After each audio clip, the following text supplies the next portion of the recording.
네, 도전 수익률 10배, 템베거를 찾아라 시간입니다. 이틀 연속 상승하고 있는 우리 시장이긴 하지만요. 금요일장이라서 그런 걸까요? 지금 상한가 종목은 또 한 개도 집계되지 않고 있는 주말장이기도 합니다. 금요일 시장이라서 좀 어수선할 수 있는데요. 또 야무지게 매수해볼 종목 세 분과 함께 찾아보도록 하겠습니다. 자, 오늘 템베거 시간은요. 사영관 차장님의 종목부터 출발해 보도록 할까요? 네, 결국에는 주가가 조정을 받았다고 해도 이게 대세의 흐름을 따라가는 종목을 템백으로 잡을 수밖에 없을 것 같아요. 아까 카카오 게임즈를 이제 조금 먼저 짚어드렸었는데 오늘 템백으로 가지고 나온 종목은 이제 위메이드입니다. 뭐 템백어 좀 부담스럽긴 한데 시장 대비해서 괜찮은 수익률을 보일 거다. 이렇게 좀 생각을 하시면 좋을 것 같아요.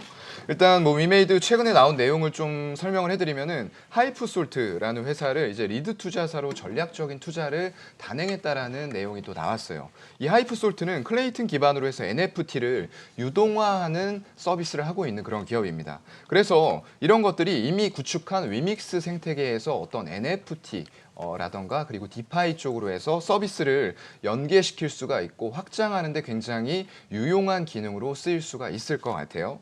거기다가 NHN 자회사인 NHN 빅풋이라고 있어요. 이 회사가 스포츠 승부 아까 말씀드렸습니다. 굉장히 시장 규모가 큰데 사행성이라는 부분 때문에 이제 규제의 덫에 약간 걸려 있는 분야라고 할 수가 있을 것 같아요. 특히나 우리나라에서 말이죠. 이런 부분들이 이제 굉장히 시장 규모가 거대하기 때문에 위믹스에서 플랫폼에서 발행한 토큰을 가지고 이제 베팅을 할 수가 있는 거예요. 사용자 간 대결을 하는 그런 구조로 만들어가는 그런 부분으로 좀 게임이 또 승부 예측 대결로 갈 수가 있을 것 같고요. 지난해 말에 또 인수를 했죠. 이제 썬데이 토즈인데 썬데이 토즈의 또 자회사가 있습니다. 플레이링스라는 곳인데 이곳을 통해서 연내 위믹스 플랫폼으로 NFT 기반의 또 하나 큰 축이 카지노 쪽이에요. 카지노 쪽이 굉장히 또 규모가 큽니다. 특히나 요즘처럼 이제 어떤 코로나 이후에 직접적으로 방문을 하기 어려운 사람들이 이런 수요들이 분명히 있을 거고요. 설사 이게 리오프닝이 된다고 해도 저는 시간적이고 비용적인 측면에서 오히려 이런 쪽들이 더 활발해질 수 있는 환경들이 만들어질 수 있지 않을까라고 생각을 해보거든요.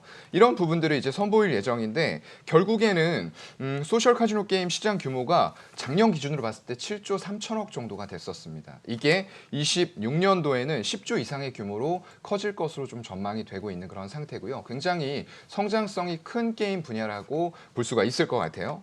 거기다 P2E 게임은 기본으로 될 것 같고요. 일단 NFT 거래소 쪽 이미 선점을 해놓은 상태이기 때문에 이를 연계로 해서 더욱더 서비스를 확장해 가는데 주력을 할 것으로 보이고요. 치열하게 좀 접전이 펼쳐질 것 같습니다. 결국에는 우리나라에서 이 부분을 선 허용을 해주고 후규제로 갈 것인가 이런 부분들도 중요하겠지만 더욱 중요한 것은 이제 해외 쪽 시장 규모를 봐야 될 것 같거든요. 우리나라는 일단 이런 규제 때문에 주가의 흐름에 방해를 받을 수는 있으나 결국 빅트렌드로 갔을 때에는 글로벌 트렌드에서 P2E라던가 이런 부분들을 이미 허용하고 있는 나라 그런 쪽들로 게임사들이 진출을 하면서 게임들을 내놓고 있거든요. 그래서 우리나라의 규제적인 측면보다는 결국 해외의 큰 글로벌 빅트렌드를 보고 접근한다고 하면은 위메이드 같은 부분들은 지금 121선까지 조정을 받은 이후에 수급들이 조금 유입이 되는 모습들을 다시 보여주고 있어요. 그렇기 때문에 이런 흐름에 올라타서 좀 접근하기에 적절한 자리가 아닌가 좀 생각이 됩니다. 네, 적절한 자리라는 말씀까지 주셨는데 그렇다면 우리가 지나가는 자리 네. 어디까지 봐야 될까요? 일단 지나가는 자리로는 목표가 한 20만 원 정도 좀 잡아볼게요. 원래는 한 25만 원까지 좀 잡고 싶었는데 20만 원까지 잡은 이후에 어떤 규제에 허용되는 측면들 그리고 향후에 어떤 글로벌 쪽으로 이제 확장되는 부분들 그리고 NFT 거래소라던가 소셜 카지노 게임 이런 부분들까지 종합적으로 봐가면서 목표가는 상향하도록 하겠습니다. 네, 사영관 차장님의 목표가를 보니까 네. 사실 바닥은 확인했다라는 콜인 것 같네요. 네. 네, 맞습니다. 좀 어느 정도로 확인이 된 것 같아요. 네. 네, 알겠습니다. 그러면은 뭐 카카오 게임즈라든지 뭐 컴투스 홀딩스 많이 빠졌는데 네. 그 중에서도 지금 이러이러한 모멘텀 때문에 위메이드를 탑픽이라고 보시는 거죠? 네, 일단은 생태계를 가장 먼저 선점을 했다는 부분은 굉장히 클 것 같거든요. 그 외에도 앞으로 생태계를 만들어 나갈 카카오 게임즈라던가 컴투스도 같이 좀 살펴보시면 좋을 것 같습니다. 네, 알겠습니다. 위메이드 컴투스 함께 지켜보도록 하겠습니다. 자, 그리고 우리 이건희 차장님. 네. 네, 오늘 어떤 종목 가지고 오셨어요? 오늘은 이구산업이라는 종목을 갖고 나왔는데요. 이구 산업이요? 네, 아마 처음 들어보신 분들도 있을 텐데 네. 회사는 굉장히 오래된 회사입니다. 일단 지금 제가 이 종목을 선택한 이유는 이제 올해는 제가 크게 잡고 있는 화두 중에 하나가 투자의 확대라고 보고 있고요. 그리고 이제 원재료 가격이 지금 이제 가장 인플레이션의 가장 큰 문제점이 여러 가지 중에 이제 원재료 가격의 상승, 이에 따른 이제 어떻게 보면 기업 실적의 악화, 매출은 증가하지만 실적은 떨어지는 그런 문제들이 항상 이제 대두돼서 이제 문제가 될 거다라는 그런 우려가 있는데, 이구 산업은 일단 뭐 하는 일 자체가 황동, 인청동 같은 이제 동제품을 이제 생산하는 기업이고요. 아마 홈페이지 한번 들어가 보시면 굉장히 다양한 동제품을 만들고 있고 이게 여러 산업에 다 쓰이는 거라고 보시면 될 것 같은데, 이 동제품이 결국에는 가격이 어떻게 이제 판가가 어떻게 결정되느냐에 따라서 이제 어떻게 보면 이 회사 영업이익이 달릴 텐데, 동 가격에 연동해서 움직이기 때문에 제품 판가가 결국에는 제품 가격을 원재료 가격 상승을 그대로 다 반영을 시킬 수 있다는 부분에서는 굉장히 좀 유리한 기업이다라고 생각하시면 될 것 같고요. 특히 이제 작년 영업이익이 이제 354억 5천만 원 이상이 나오면서 기존에 이제 2019년도에 매출이 2029억에 59억의 영업이익을 이제 기록하고 당기순이익 19억이었던 회사가 작년에는 이제 매출액 3,344억에 영업이익 355억, 그다음에 당기순이익을 209억을 냈습니다. 이거 완전히 체질적으로 바뀌었다라고 보시면 되고요. 영업이익률도 한 3%가 안 나오던 회사가 지금 한 9%에서 10% 사이를 10% 가까이 나오는 그런 모습을 보여주고 있기 때문에 이제는 조금 체질적으로 완전히 바뀐 회사가 됐다라고 보시면 될 것 같고요. 그동안 이제 R&D 투자를 좀 많이 했다는 부분, 그다음에 구조 제품의 믹스를 개선하는 부분들이 성공적으로 좀 이루어졌다라고 생각하시면 될 것 같습니다. 매출 비중은 전장향이 한 60% 되고요. 그다음에 전기 전자용이 한 30%, 핸드셋 및 뭐 기타 이제 약간 고부가가치가 아닌 저부가가치 제품들이 한 10% 정도 구성되어 있다고 보시면 되고요. 전기차용 부품이라든지 소재 매출이 굉장히 좀 꾸준히 증가하고 있는데, 일단 2019년에는 한 7%, 8% 이렇게 정도 매출을 못 올렸는데 2020년에는 한 15% 정도 매출이 이제 증가를 했고요. 전기차 비중이 이제 2021년에는 25% 가까이 나왔을 거로 지금 예상을 하고 있습니다. 이제 올해는 아마 그걸 더 늘려나갈 걸로 예상을 하고 있는데, 일단은 캐파도 이제 한 25% 이상 더 증설을 해서 올해 이제 한 3월 중에는 캐파 증설된 것들이 이제 반영이 돼서 2분기부터는 그것도 실적에 반영될 걸로 좀 예상을 하고 있습니다. 그리고 이제 구리 가격도 그럼 급락을 하거나 뭐 급등을 하거나 이런 거에 상관없이 가격이 반영이 되기 때문에 뭐 가격이 떨어진다라고 하면 뭐 판가가 좀 낮아지긴 하겠지만 영업이익률은 또 그대로 유지할 수 있다라는 부분에서는 여전히 이제 올해 이제 화두인 인플레이션을 좀 대응할 수 있는 그런 회사가 되지 않겠나 생각을 하고 있고요. 전방 산업이 이제 전기차라든지 기존에 이제 반도체 관련된 이런 것들도 결국엔 뭐 산업 자체가 이제 커지고 있고 투자가 더 이루어질 거라는 건 누구나 다 알고 있기 때문에 이 회사 입장에서는 뭐 계속 좋을 수밖에 없다라고 개인적으로 판단을 하고 있습니다. 그래서 저는 매수가는 지금 3,800원에서 3,900원 사이 왔다 갔다 하고 있는 상황인데 이 부분에서 매수하셔도 괜찮을 것 같고요. 목표가는 한 6,000원, 시총 한 2,000억 정도 보고 6,000원을 말씀드리고 손절가는 3,000원으로 제시해드리겠습니다. 네, 이구산업 목표가 6,000원 제시해 주셨습니다. 그리고 사실 저는 농심에 대해서 또 질문을 추가적으로 드려보고 싶어요. 1월 28일 연휴 전에 가지고 오셨던 텐베거 종목이었잖아요. 목표가를 45만 원이나 제시를 해주셨는데 사실 농심하면 경기 방어주 성격이 좀 짙지 않나라는 생각이 들 수도 있거든요. 그런데 지금 오늘 시장이 오르는데도 4% 급등하고 있습니다. 이럴 때 좀 들어가기는 또 애매하다고 생각이 들 수 있어요. 욕심이 많으시면 들어가시면 안 될 것 같고요. 욕심이 별로 없으시면 지금도 들어가셔도 늦지 않을 것 같은데, 네. 일단은 지금 이것도 아까도 마찬가지로 원재료 가격을 어떻게 반영시켜 주느냐의 문제인데, 농심 같은 경우도 이제 결국 가격 인상을 8월에 단행을 했기 때문에 일단 뭐 3분기 절반, 그다음에 4분기에는 실적이 잘 나올 걸로 예상을 하고 있고, 그다음에 1월 달에는 당연히 이제 그 온기로 다 반영되기 때문에 4분기 실적이 나오게 되면 아마 시장에서는 조금 더 환호하지 않겠나 생각을 하고 있고요. 그리고 지금 무엇보다도 이제 확실하게 돈을 버는 회사를 찾는 수요들이 좀 많아졌다. 맞아요. 예, 그런 부분에서는 조금 안정적인 걸 추구하시는 분들 같은 경우는 오히려 농심 같은 것들을 좀 가져가셔도 지금 뭐 식음료가 뭐 빠지거나 수요가 갑자기 줄거나 이렇게 할 이유는 없기 때문에 오히려 단가를 올려서 제품가에 반영이 된다라고 하면 영업이익률이 좋아지면서 그동안 이제 바닥을 찍고 올라가는 영업이익률 자체가 좀 돌아서는 모습이 나오기 때문에 그런 부분에서는 당연히 이제 밸류가 더 좀 좋아질 수 있다라는 부분에서는 지금도 충분히 매수 가능한 영역이다라고 보고 있습니다.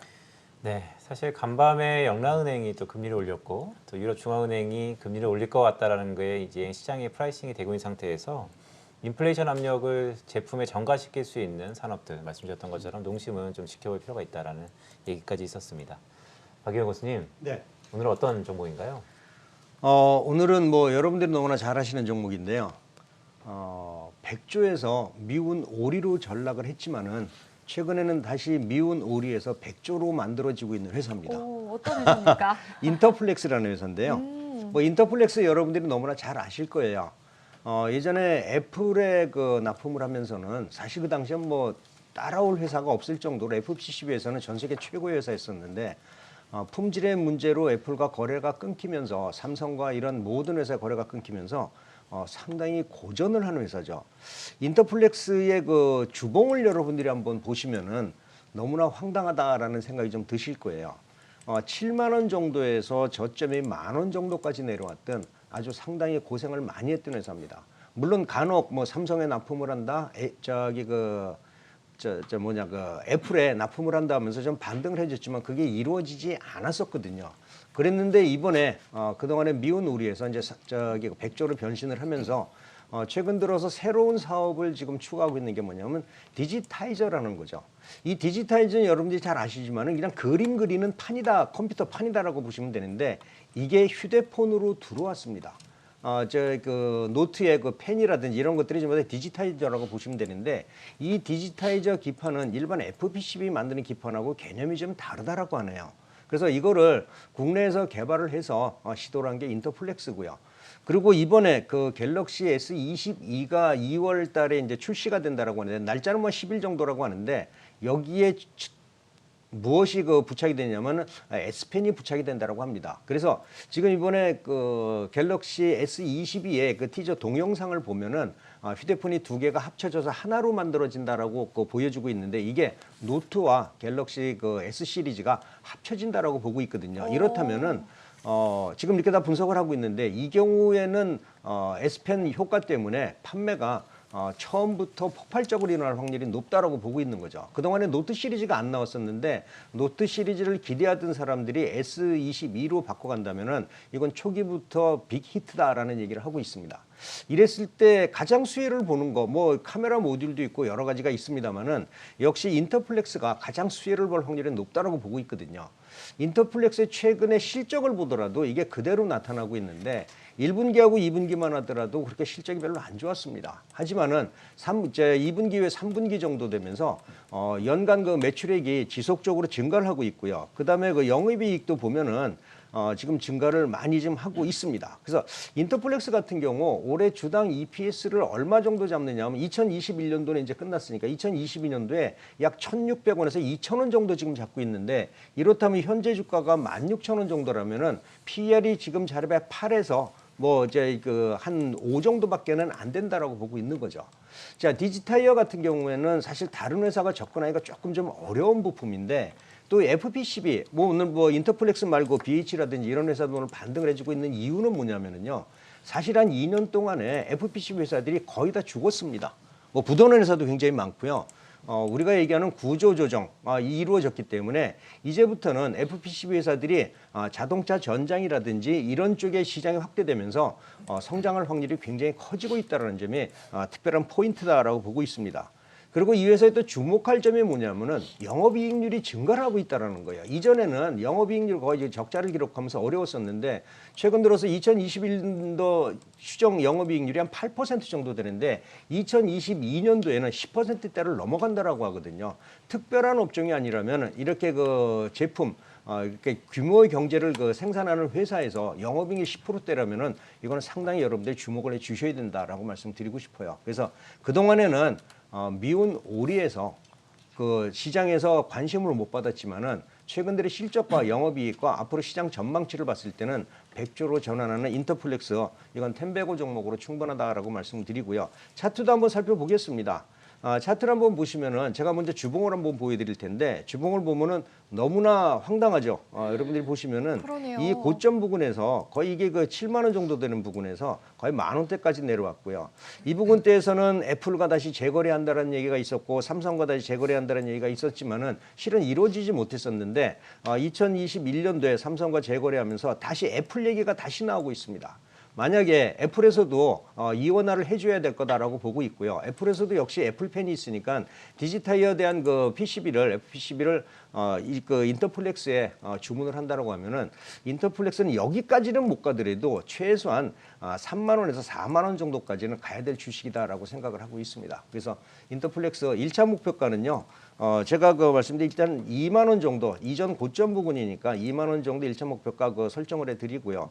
제가 봐서는 2만 원은 2020년대 충분히 돌파할 수 있는 종목이고요. 저는 3만 원 정도까지 2차 목표가도 한번 잡아드리도록 하겠습니다. 네, 보니까 영업이익이 뭐 분기 기준으로 흑자 전환하는 거는 상당히 고무적인 회사인데요. 네. 말씀 주신 것처럼 쭉 보면 결국 애플의 이벤트가 어떻게 되냐가 가장 중요해 보이는데 사실 갤럭시와 애플은 차이점이 좀 있지 않습니까? 있죠. 애플은 이 감성적으로 과연 펜을 채택할지에 대해서 여전히 불투명한데 좋게 보시는 거죠? 지금 사실 그 노트에서 그 S펜이 가장 특이적이었었잖아요. 이제 삼성에서도 노트를 없애고 S22에다가 펜을 집어넣는다는 얘기는 이게 트렌드가 아니라 이제 추세다라고 이제 보시는 게 좋을 것 같아요. 이렇다면은 사실 그 애플에서도 뭐 애플펜 나오는 것들도 있지만은 애플에서도 휴대폰에 펜을 집어넣지 않으면은 삼성하고의 경쟁력에서 떨어질 확률이 상당히 높거든요. 사실 여러분들도 아시지만은 펜을 써보신 분들은 펜이 없는 휴대폰은 불편해서 사용을 못합니다. 그래서 노트 에 대한 그 기대 수요가 상당히 많았었는데 아마 애플에서도 디지타이저가 아니더라도 이전에 인터플렉스와 거래했던 거래 관계가 있기 때문에 이원화 측면에서도 이제는 인터플렉스에 눈길을 줄 수도 있다는 점이 투자 포인트다. 얼마 전에 애플에서 다녀가면서 그러한 얘기들도 나왔습니다만 회사에서 부인을 했었죠. 하지만은 이렇게 다녀가면서 무언가 만들어지고 있다는 점은 우리가 간과하지 않으면 된다 이렇게 말씀드리고 싶고요. 이제 삼성전자에서 새로운 둥지를 틀었지만은 삼성전자에 납품을 한다는 얘기는 전 세계적으로 품질의 공인을 받은 거나 마찬가지다라고 보고 있기 때문에 아마 다른 회사들에서도 이러한 그 디지털에 대한 관심이 있을 수밖에 없다라고 보시는 게 좋겠습니다. 네, 지금 삼성전자 갤럭시 S22는 2월 10일 날 잠정 공개 예정으로 되어 있는데 그때까지 또 한 번 모멘텀을 그렇죠. 받아갈 수 있을지. 두 개가 하나로 된다라고 하니까 네. 대기 수요가 상당히 많다라고 합니다. 네, 알겠습니다. 기대해 보도록 하겠습니다. 자, 그리고 어제였죠. 우리 진단키트 관련주와 리오프닝 관련주가 함께 오르는 날이었습니다. 네. 참 특이했는데 전 그때 박영호 대표님이 생각이 나더라고요. 1월 24일이었나요? 잉글우드랩을 텐베거 종목으로 가지고 오셨어요. 이거에 대해서 다시 한번 여쭤보고 싶었어요, 대표님한테. 저는 사실 그 SD 바이오 센서 같은 경우에도 제가 제일 처음에 네. 신속 진단 키트가 방역의 그 체계가 일원화가 될 수밖에 없다라고 말씀드렸는데 지금 만지면 올랐고요. 이제 리오프닝 관련주는 제가 여러분들이 꼭 관심을 가지라고 말씀드리는 게 뭐냐면은 이제 거의 그 오미크론 끝나가고 있다라고 보시는 게 좋을 것 같아요. 아까도 말씀드렸죠. EDGC의 항체 검사 이것이 만약에 그 보편화가 된다면은 이제는 모든 사람들이 항체만 있으면은 추가 백신을 안 맞아도 되거든요. 지금은 항체 검사를 안 하기 때문에 추가 백신, 뭐 부스터샷 이 계속 얘기가 나오면서 어려운데 이게 된다면은 크게 문제가 없다라는 얘기죠. 뭐 영국 지금 풀었고요. 아까 얘기하신 대로 미국이 풀어야 된다라고 했는데 미국도 조만간에 풀 수밖에 없다라는 거죠. 지금 이렇게 인플레이션이 올라가고 있는데 경기까지 나빠진다면 스태그플레이션은 정말로 어려운 건데 이 스태그플레이션을 문제 삼는다면은 경기를 활성화시켜야 되는데 이거는 오미크론을 풀 수밖에 없을 거예요. 이랬을 때 가장 효율적인 게 저는 그 항체 검사라고 보는데 이렇게 됐을 때는 리오프닝 관련주 여러분들이 꼭 보셔야 됩니다. 이거는 이제부터 시작이다라는 점에서 관심을 반드시 가져보시고요. 그래서 잉글우드랩 같은 경우는 미국하고 유럽 매출이 95% 이상이라는 점. 우리 기존의 화장품 회사들이 중국에 리스크가 있지만 중국에 리스크가 없고 오히려 중국의 진출을 꾀하고 있다는 것은 오히려 호재가 될 수 있다는 점에서 화장품 관련주 중에서는 잉글우드랩 탑픽이다라는 말씀을 다시 한번 드리겠습니다. 네, 알겠습니다. 이렇게 세 분과 함께 텐베거 종목 찾아봤습니다.